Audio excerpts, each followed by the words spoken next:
ఎంతమంది మరణము నుండి ప్రాణము తప్పించబడ్డారో హల్లెలూయా చెప్పండి. బా ఇప్పుడు చెప్పారండి నిజంగా. సమాధిలో ఉన్నోళ్ళు చెప్తారా? సజీవులు సజీవులే కదా, దేవుని స్తుతించదరు, మన్ను నిన్నో స్తుతించునా. మన కళ్ళ ముందే ఎంతో మంది మరణిస్తున్నారు. మనకంటే చిన్నవాళ్ళు మరణిస్తున్నారు, మరొకంటే ఆరోగ్యవంతులు మరణిస్తున్నారు, మనకంటే ధనవంతులు మరణిస్తున్నారు, మనకంటే మంచోళ్ళు మరణిస్తున్నారు.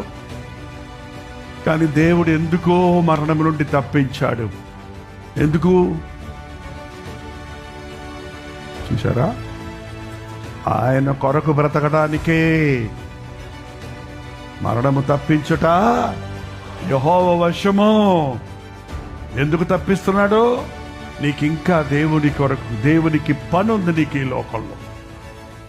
నీకింకా నీ కొరకు ఇంకా ప్రణాళికలు ఉన్నాయి.